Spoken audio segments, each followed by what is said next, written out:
Alhamdulillah, salatu wassalamu ala rasulillah wa ala alihi wa sahbihi wa man tabi'ahum bi ihsanin ila yaumiddin. Asyhadu an la ilaha illallah wahdahu la syarikalah wa asyhadu anna muhammadan abduhu wa rasuluh alladzi la nabiyya ba'da. Alhamdulillah, ikhwatifillah, kita bertemu lagi dalam majelis ilmu di siang hari ini, siang yang cerah di akhir-akhir Oktober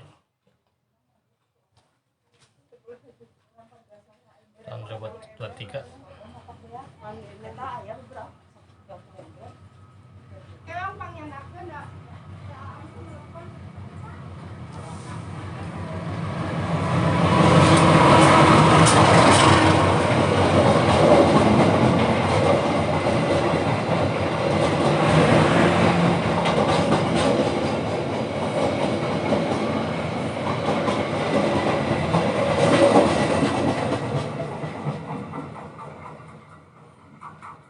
Kita melanjutkan perkara yang diperbolehkan dalam sholat atau hal-hal yang mubah.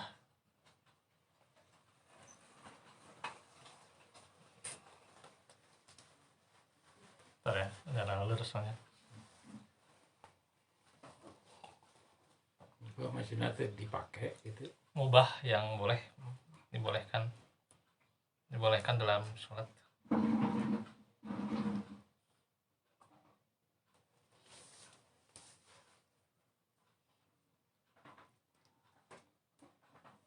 Kita sudah 5 poin ya.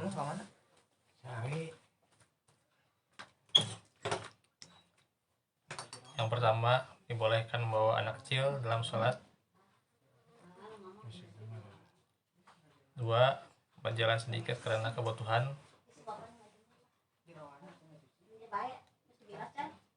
3,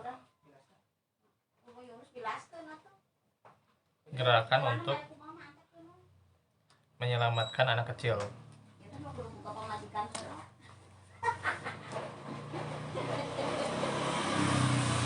4, mendorong orang yang lewat di hadapannya saat dia sholat. Maksudnya untuk menghalangi agar tidak melewati shaf, tidak melewati. Tapi kalau sholat sunat biasanya kalau belajar ke sana melewat, iya, nggak apa-apa ya. Tidak melewati sutroh ya. Jadi dihalangi agar tidak melewati sutroh. Jadi harus didorong, ya, dihalangi gitu agar tidak melewati sutroh.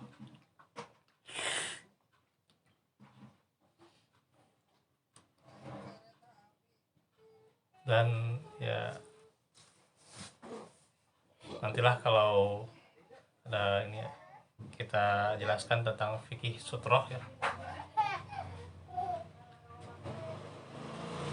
Apakah sutroh juga bisa dibikin sendiri gitu ya dari kayu ya, kan ada yang bikin sutroh sendiri dari kayu kemudian diletakkan tuh ya gitu, sebagai sutroh.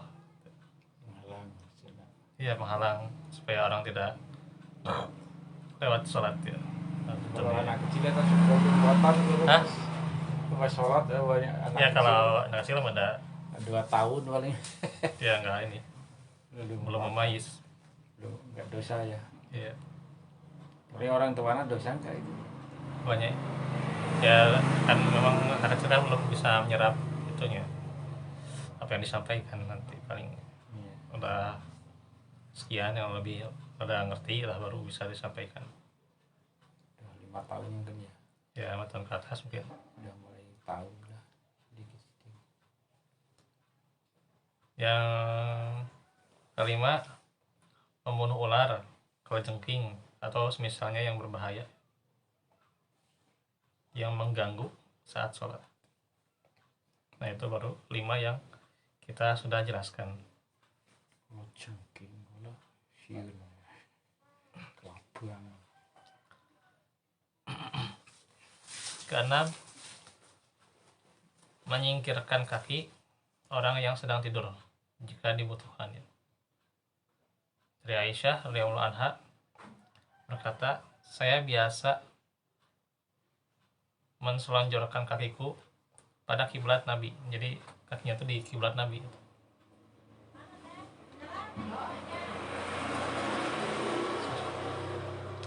Saat beliau sedang sholat, jika mau sujud, maka beliau menyingkirkan kakiku. Jadi dipindahin lagi, nanti si kakinya ketika bangkit ya diselonjorkan lagi si Berarti sempit Isya itu. dulunya.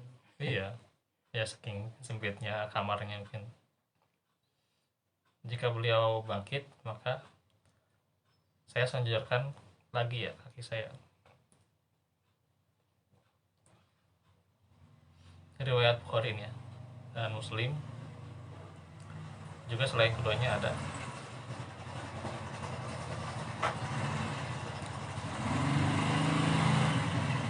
Maka diperbolehkan ya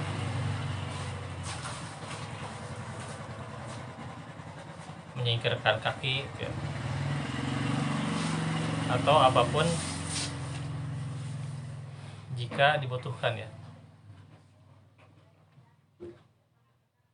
Misalnya ada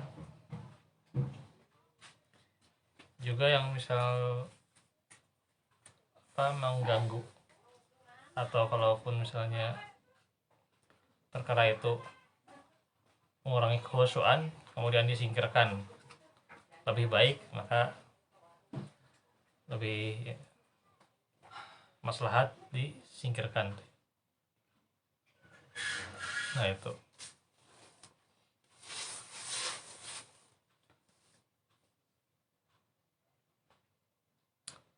Nah ada sebagian kita kan kalau sholat kan menyimpan di bawahnya kan ya entah HP atau apa.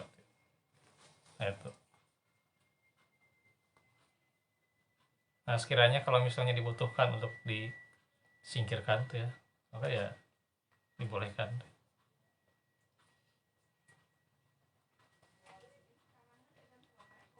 Ataupun apapun sebenarnya ya, ketika sholat ini pun bisa dikiaskan, misalnya ada HP berdering gitu ya, Iya. ya matiin, langsung segera matiin. Makanya kalau sebelum sholat dimatiin itunya. Ya, ada peringatan kan. Ya dimatiin tanda deringnya ya, tanda deringnya dimatiin gitu ya. Bahkan ya sebelum sholat imam yang mewanti-wanti itu ya. Ada tulisan gitu ya. Iya. Maka itu ya diperbolehkan, tidak merusak absahnya sholat dengan mematikan tanda dering HP itu. Atau mematikan ya HP ya ketika saat itu pula dimatikan panggilannya gitu, tidak maksudnya. Lalu terkadang misalnya kurang fokus, ada HP di bawah yang nggak ada tanda dering atau apa, kurang fokus saja, disingkirkan nggak apa-apa. Ada kunci atau apa gitu ya, nggak fokus ya nggak apa-apa, disingkirkan aja dulu. Tersujud. Walaupun sebenarnya ya tidak disingkirkan pun ya nggak apa-apa gitu. Tapi ya ini dibutuhkan dalam keadaan tertentu bagi orang tertentu juga ya.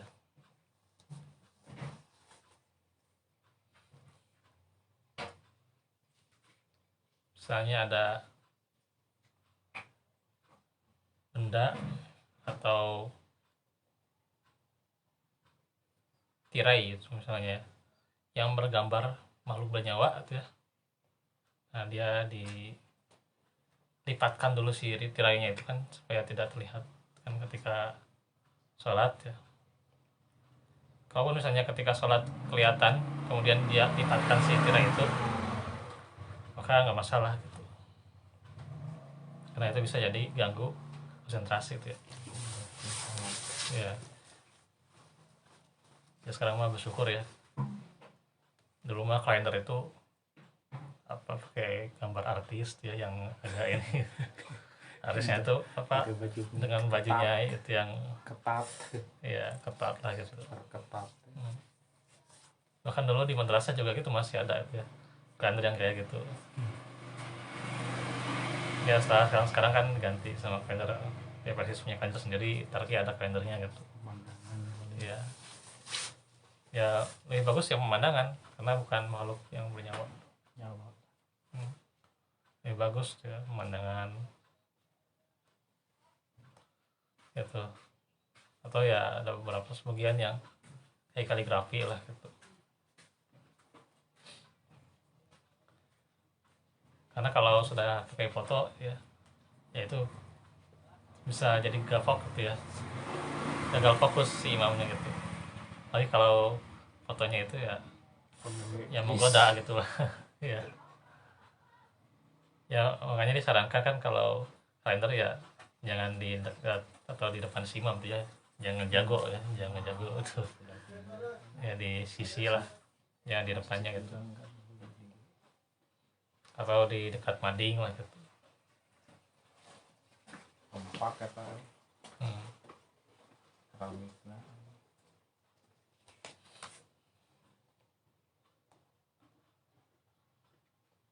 Nah itu yang agak sulit itu misalnya seperti ada orang yang memakai kaosnya itu bergambar di belakangnya tuh, sedangkan kita di belakangnya sholat gitu ya. Bayang-bayangkan ya. Iya, Sholat berarti ada polosnya. iya bagusnya itu. Atau kalaupun nggak gambar ada tulisan ya, tulisan gitu ya, saya siap memadu misalnya gitu. Jadilah pasangan yang siap dimadu misalnya. Kan ada pasangan apa tulisan seperti itu misalnya gitu. Nah, maka itu kan sebenarnya mengganggu lah gitu. Mengganggu dibaca-baca kamu Ya. kalau udah jelas. Iya. Ya, kalau tulisan biasa juga lebih baik jangan di ini kan gitu ya. Kaos ya. Ya kalau kaos ya. Karena kan ya bagusnya kalau sholat itu ya pakai pakaian yang bagus sebenarnya kan. Polos ya. Makanya disyariatkan memakai pakaian yang bagus ya. Bersih bagus Ya. ya. Dari najis. Uzuzinalakum inda kulli masjid kan gitu. Ya. Disyariatkan pakaian yang bagus. Karena itu bisa ganggu ya. Makanya ketika Nabi ada tirai yang bergambar ketika sholat, minta kan, dan tirai itu kan udah dikasih gitu ya, tapi pas waktu sholat ngeganggu Nabi, jadi nggak khusyuk gitu ya. Maka diperintahkan istrinya singkirkan tirainya gitu, jangan sampai ganggu sholat karena ini sudah mengganggu ya. Ya jadi nggak khusyuk ya ngeliatin gambar ya itu.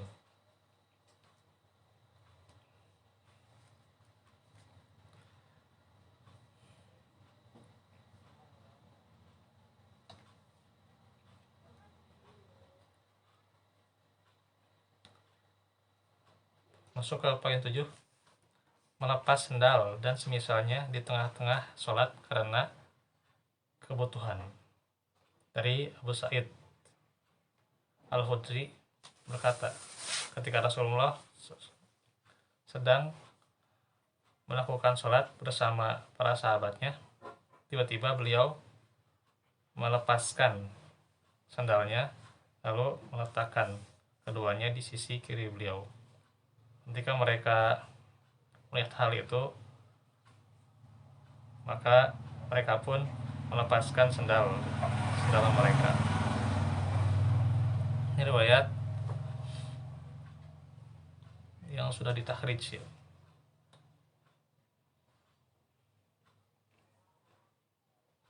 Nah, kalau dulu kan memang di Arab itu pasir ya, jadi Mesir. masjid pun ya nggak seperti sekarang. Dulu kan pasir tuh ya. Pelur juga enggak mungkin ya. Hah?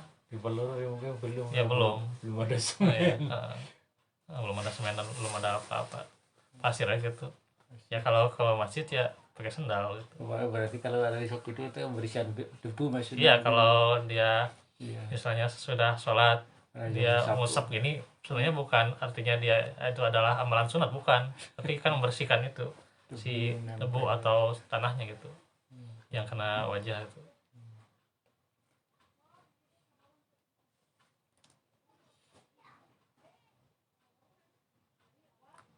Makanya emang agak aneh gitu zaman sekarang masih ada lah yang mengusap gitu ya gitu sudah sholat.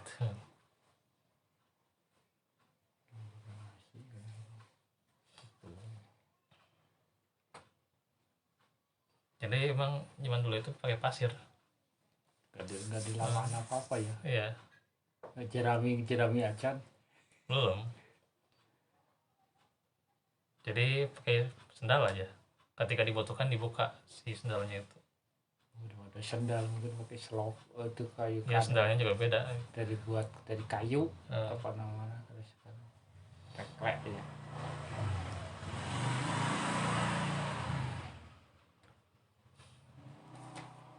Karena itu kalau sekarang ya alasnya atau apa tempat sholatnya sudah tidak pakai pasir ya lebih baik lepas sendal gitu. Lepas sendal. Ya harus lepas sendal kan gitu. Memang wajib agar tidak mengotori masjid. Ketinggalan.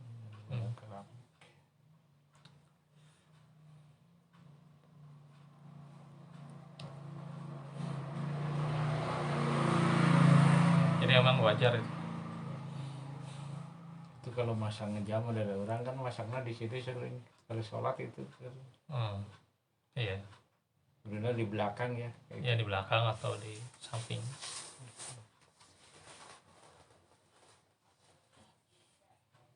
Waktu.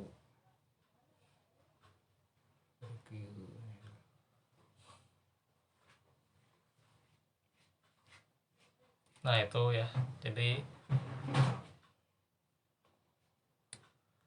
ya kalau sekarang bagaimana? Itu ya tidak, ini harus dilepas alas ya. Kita harus Bersih. ya mengutamakan kebersihan masjid ya. Apapun ya, dari apapun harus diutamakan kebersihan masjid. Tidak boleh kotor gitu.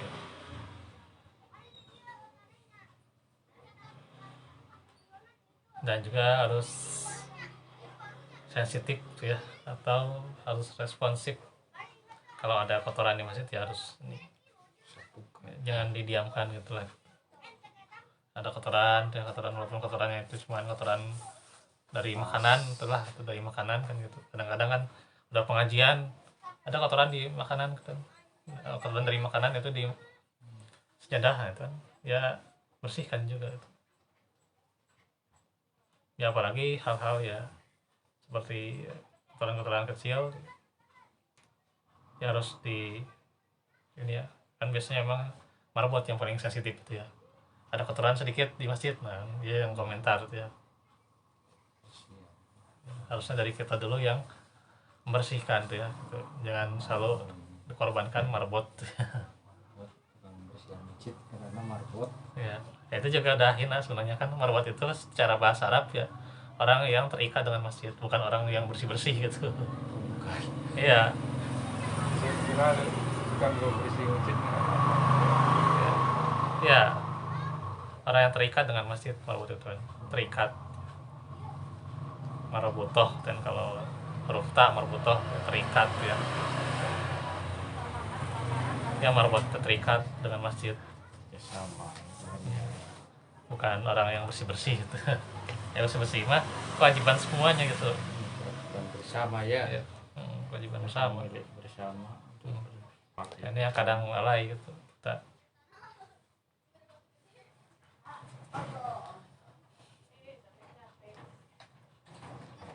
Nah, kalaupun misalnya kita melepas sesuatu kan, dari misalkan kita sudah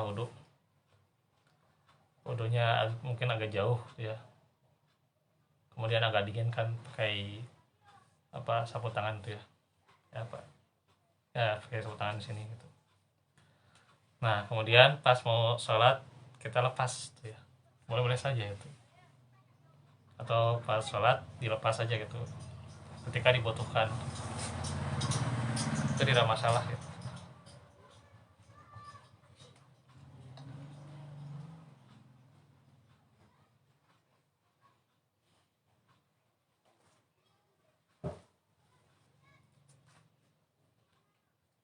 Nah, terus dibolehkan pula meludah pada pakaian atau sapu tangan. Nah, ini ada hadisnya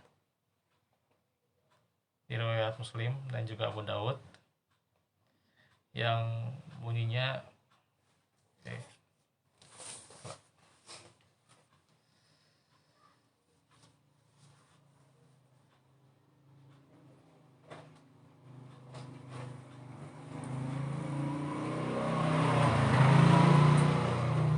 hadis riwayat Muslim dan Abu Daud.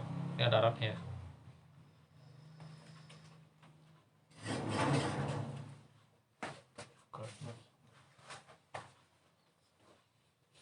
Gimana tuh? Terima kasih.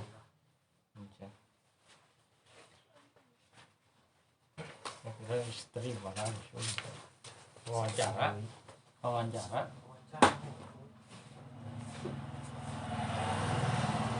Inna ahadakum idza qoma yusolli fa innallaha tabaraka wa ta'ala qibala wajhihi fala suqanna qibala wajhihi wala an yaminihi wal yabsuq an yasarihi tahta rijlihil yusra fa'in ajilat bihi baridatun fayaqul bisau bihi hakada thumma tawa saubahu ba'dahu ala ba'din. Dari Jabir radhiyallahu anhu dari Rasulullah SAW sabda, jika salah seorang di antara kalian itu sedang sholat, sesungguhnya Allah berada di hadapan wajahnya. Ini secara kiasan ya, bukan artinya Allah itu nanti di mana-mana ya, kalau di hadapan wajah si fulan enggak. Allah di hadapan wajah yang sedang sholat, maksudnya ini secara kiasan ya. Sudah mengawasi ya. Iya. Ya Allah itu maha mengawasi ya, itu ya secara ininya maknanya Allah maha mengawasi.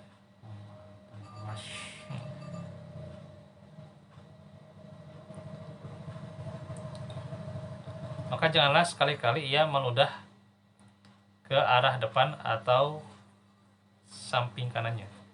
Sujud lah. Jadi jangan ke kanan atau ke atas ya, ke depan ya, ke depan. Nggak boleh meludah ke depan. Hendaklah ia meludah ke arah kiri, jadi ke kiri ya, di bawah kaki kirinya ya, boleh itu. Jika ludahannya segera hendak keluar, maka hendaklah ia berbuat yang demikian. Kemudian beliau melipat kain pakaiannya dari satu sisi ke sisi lainnya.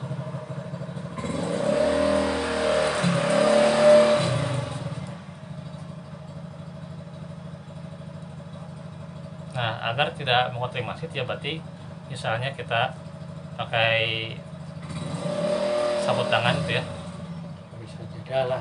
ya buat meludah misalnya, wah gitu kan. Karena kalau tidak dikeluarkan misalnya, ya kalaupun misal kita sedang meludah, semisal batuk ya, itu jangan dianggap enteng itu ya. Batuk kan kalau kena orang lain itu bisa ketularan sebenarnya itu. Batuk keras tuh ya, kena orang lain tuh bisa ketularan, itu mudarat sebenarnya ya. Usahakan tutupin kalau batuk kan, tutupin dengan masker bisa. Gimana sekarang bisa kan pakai masker atau dengan tangan tuh ya. Jangan gitu aja kan. Kita kalau sholat pakai masker harus dibuka aja. Nggak, ya kalau masker sih ya itu kan sebenarnya kalau saat itu darurat kan, menghindari penyakit ya. Dia sedang sakit ya nggak masalah gitu, pakai masker juga tuh.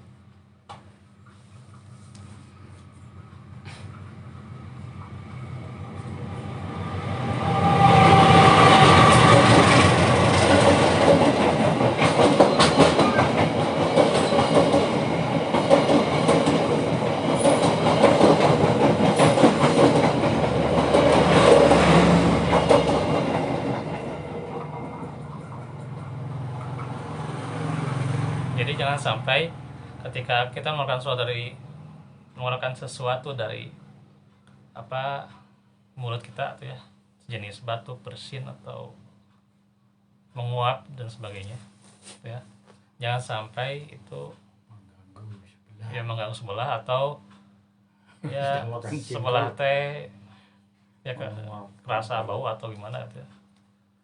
Atau juga misalnya muncrat kan, bekas batuknya itu muncrat kemana gitu. Jangan sampai ya, karena itu bisa jadikan orang lain terkena penyakit juga ya, ketularan dari bersin atau dari batuk gitu ya. Makanya ditutupin gitu ya. Udah terus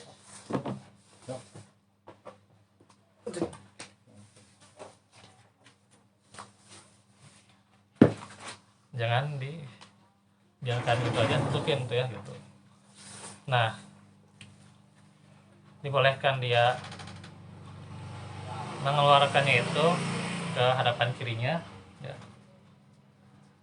atau ke bawah gitu ya. Ya pakai inilah, pakai tangan atau dengan sabut tangan dengan apa itu. Atau misalnya bawa tisu di sini kan buat ngebuang gitu, nggak apa-apa. Iya. Kan kalau kena macet jadi kotor juga. Iya. kalau itu Nggak najis, cuman ya itu air liur virus tuh. ya jijik gitu. Air liur ya jijik. Najis mah enggak ya. Enggak, ya khawatirnya virus. Virus.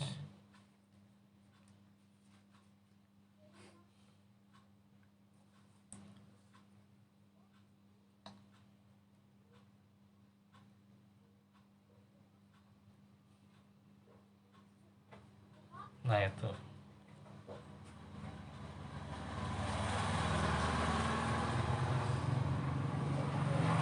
Jadi kalau mau keluar sih udah itu, ya jangan didiamkan, tapi harus keluarkan ya. Cuman ada koridornya dalam sholat ya. Jangan sampai ke kanan atau ke depan ya. Karena kan kalau ke kanan ya berarti kan Allah mengawasinya ya.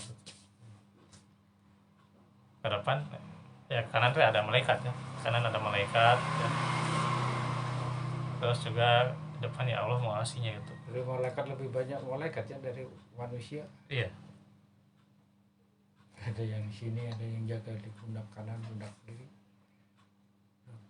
Malaikat satu orang menjaga. Ya kiri mah biasanya setan Pak, kanan malaikat. Ini berarti malaikat. Iya, kiri setan. Zizi setan. Setan juga numpangan.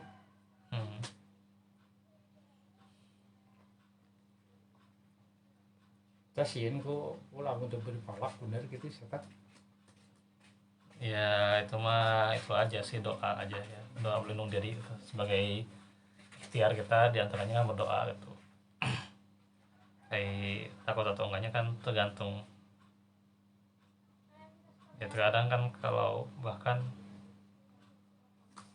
ya bukan artinya setan itu atau ini ya, secara mungkin secara dikatakan setan lebih alim itu ya karena bisa lebih menguasai juga setan itu kan, walaupun dia orang yang berilmu gitu ya, dia bisa dikuasai oleh setan itu bisa aja ya. Setan lebih Iya. seger deui ya.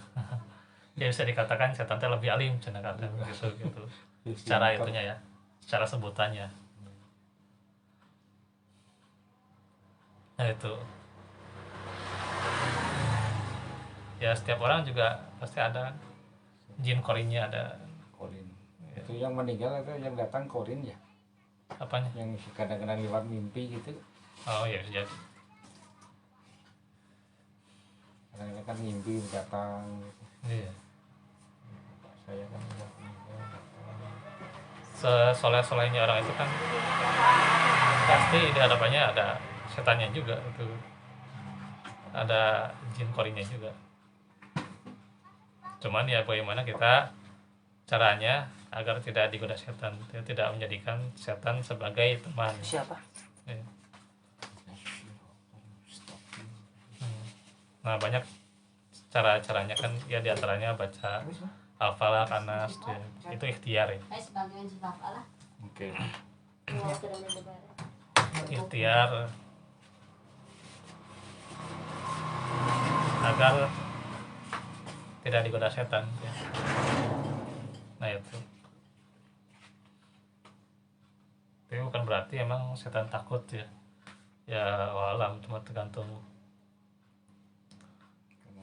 ya, diantaranya ya tergantung dia bagaimana menyikapinya juga. Ada kalau setan sama jin beda gitu. Apa? Jin. Karena ada yang nunggu masjid itu apa namanya? Jin. Jin kan ada Islam ada yang kafir. Jin ya, yang Islam ya, yang nunggu masjid. Ya yang mendengarkan Quran itu ya jin Islam. Hanya memang beda kalau Nabi ya, korinnya itu udah masuk Islam. Kalau Nabi itu ya, Nabi Muhammad jin korinnya itu udah masuk Islam.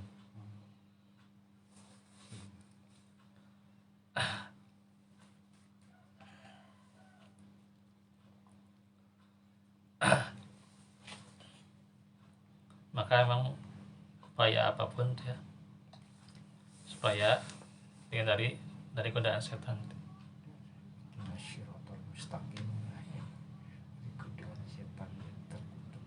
Kan fatahiduhu aduwa, jadikanlah dia sebagai musuhmu gitu ya, setan itu jadikan musuh ya gitu. Musuh yang nyata ya.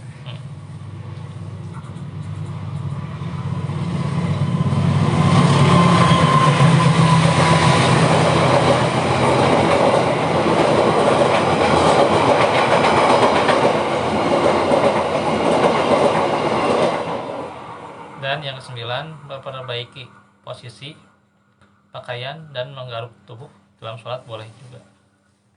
Misalnya pakaiannya kurang rapi atau gimana, atau ini rapikan ketika sholat nggak masalah sebenarnya.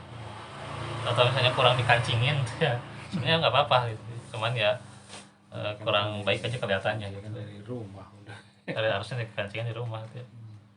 Diseleting di rumah harusnya gitu ya. Tapi ya zaman saya kecil kan pakaian satu ya ke sekolah ya ke iya. pakai ngaji, pakai aduh pakaiannya paling banyak 3 siki. Sekarang mau satu orang berapa lusin. Makanya ketika sholat ya nggak masalah sebenarnya kan merapikan, tapi ya harusnya dirapikan dulu sebelumnya gitu. Itu harus rapi. Kemarin.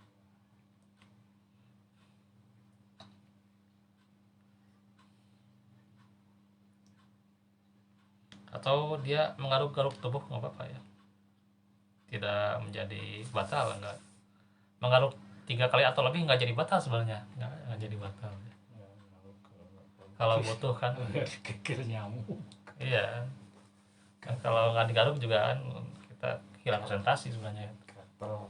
Iya, misalnya ada nyamuk juga Teplak ya. ini ya nggak masalah sebenarnya. Kalau ngikil di sini kan. Iya. Cuman ada yang katanya seorang wali dengan nyamuk di hadapannya ketika sholat nggak masalah gitu. Dibiarkan. Tapi ya, dia itu jangan dibiarkan makan sih. gitunya. Ya. Si nyamuknya dibiarkan. Seorang wali sana. Allah alam cuma ceritanya nggak tahu benar atau enggak.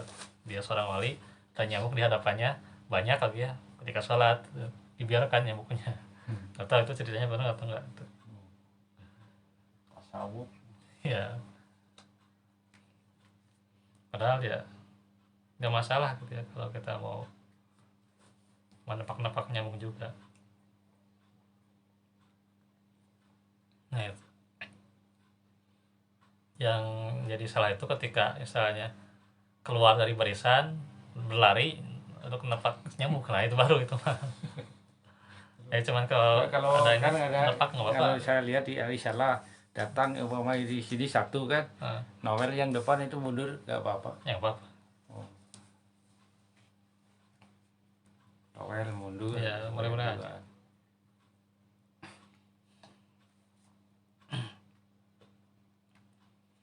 Jadi ada gerakan 3 kali atau lebih nggak masalah sebenarnya. Nggak tahu itu dari mana dia meyakini katanya nggak boleh bergerak 3 kali gitu ya. Setiap gerakan misalnya waktu ruku nggak boleh bergerak 3 kali ya, harus ya sekali aja gitu. Dari mana tuh dalilnya juga kan nggak ada dalilnya sebenarnya.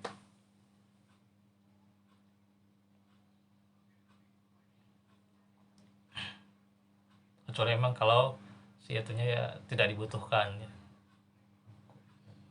si gerakannya nggak dibutuhkan ya jangan.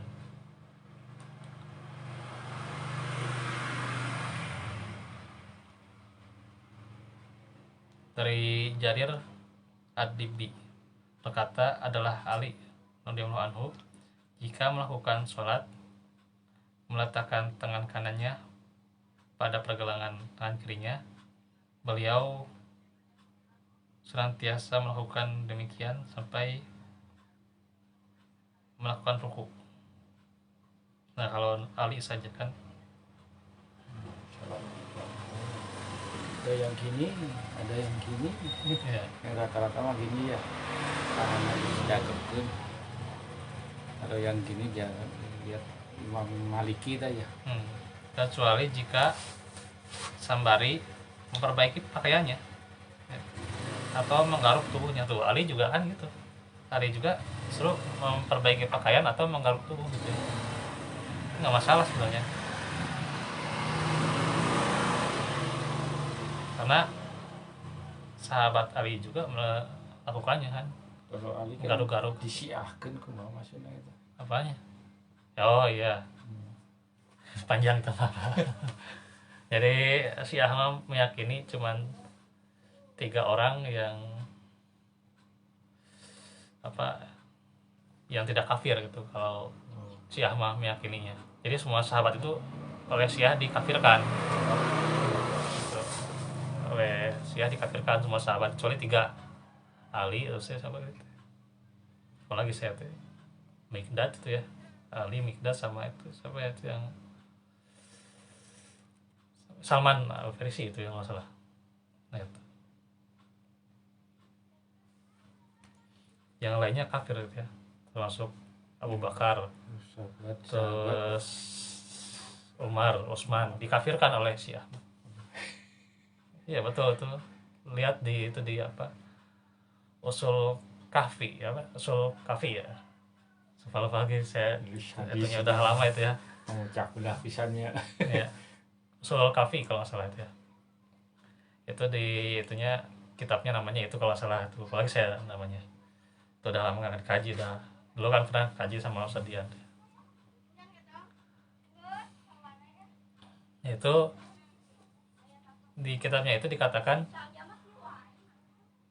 para sahabat itu semuanya kafir kecuali yang 3 gitu. Nah, itu. Ya bahaya lah sih, udah kategorinya emang sesat tuh. Kan ada itunya buku dari Ustaz Nasruddin Syarif, lupa lagi saya. Itu yang dulu pernah dikaji di Tamhid. versi Agim.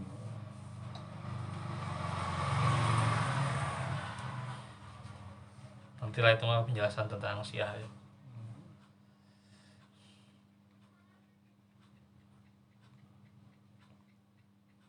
Dari Jarir udah ini. Oh ya, ini dari Ibnu Abbas. Seorang laki-laki dalam sholatnya boleh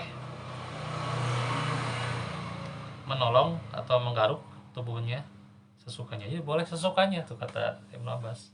Jadi kalau mau menggaruk sesukanya boleh saja ya. Ya kalau gatal iya nggak usah ditahan-tahan. Tertib. Kalau digigil nyamuk, Iya. teplak. Nah itu dalam hadis Bukhari juga ya.